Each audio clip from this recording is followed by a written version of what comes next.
Donald Trump is such an embarrassing grifter that now it's having dangerous consequences, not just for Trump, but for America as a whole. That's right, Trump is arriving at the G7 summit, and he just got a brutal surprise. Now, like I was saying, Trump's grift just never ends. I mean, he's putting a bunch of tariffs on imports, negatively impacting the prices of, say, mobile phones.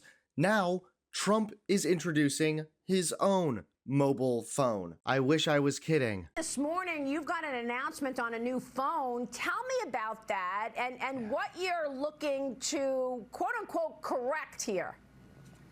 Yeah.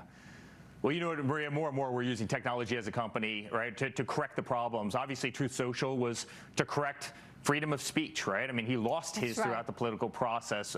Obviously, crypto, and we've got the biggest projects in crypto, was to correct another problem, which is the fact that they were debanking all conservatives. I was the most canceled person probably in the history of the country. And now we're doing Trump Mobile, and Trump Mobile is going to revolutionize cell phones, mobile calling.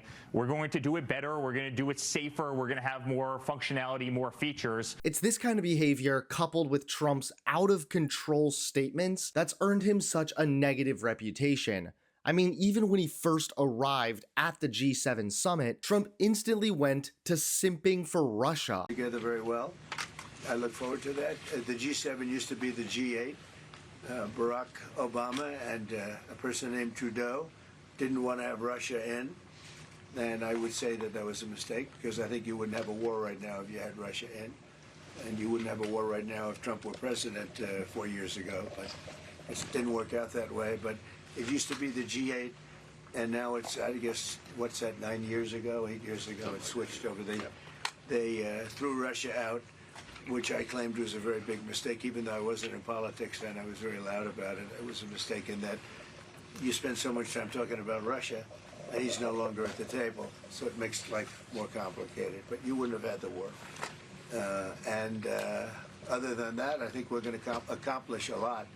Russia was kicked from the conference in 2014 because they attacked Ukraine. Trump also simped for tariffs in another bizarre, rambling rant. What is holding up a deal with Canada from your perspective?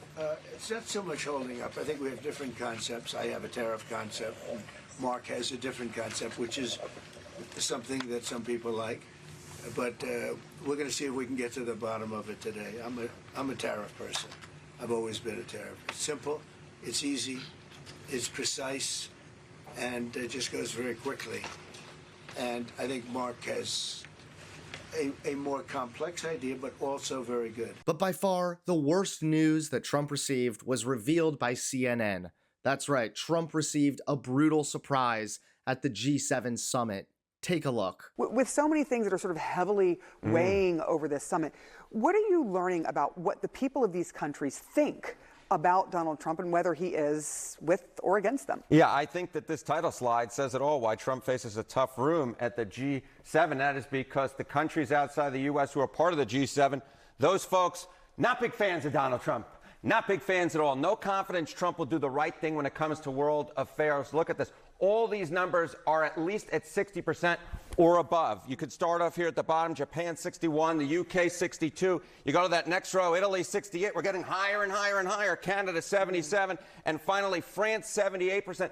And Germany, 81% of Germans have no confidence that Donald Trump will do the right thing when it comes to world affairs. We're looking at a supermajority in all 6 of these G7 countries besides the U.S. They do not like Donald Trump. They have no confidence in him to do the right thing when it comes to world affairs. And I think that will inform some of the leaders there in those countries going into this G7 summit with Donald Trump. And again, he's just going to face a tough room because those folks in those countries, they don't really like Donald Trump. How much has this changed since Trump was elected? Yeah, this is, I think, you see all these numbers here and you go, okay, has this always been the case that there's been such low confidence in the U.S. leader? Take a look here. Okay, no confidence that the U.S. president will do the right thing when it comes to world affairs. We're going to look at a median of those 6 countries that we just saw on the other slide. You see it here. In 2025, 73%. The median in those countries have no confidence that Donald Trump will do the right thing when it comes to world affairs. With Joe Biden, look how much lower that number was. It was basically 50-50 at 51%. So the percentage of those G7 countries that have no confidence that Donald Trump will do the right thing has gone completely through the roof. We're talking about a 22-point jump in just a year's time. Rough room, tough room for Donald Trump. Tough room, even with one of our closest allies, both by land and by culture, Canada. Do they want even a deal with Trump? Yeah, this to me is the number that kind of says it all, right? We're talking about allies of the United States here. No ally has been closer to us over the years than Canada has been, but Canadians are reducing reliance on the U.S. as a trade partner. Look at this.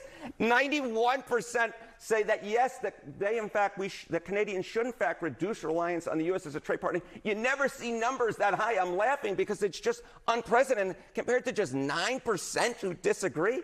9%, that's about the percentage of Americans who believe we faked the moon landing. When you're in this territory, you know that we're in a lot of trouble. Donald Trump's in a lot of trouble when it comes to Canadians' views on him. That is an unprecedented number in any poll, anywhere, anytime. Yeah. Long story short, people are being respectful to Donald Trump pretty much because they have to. But behind closed doors, everyone around the entire world just can't stand the guy.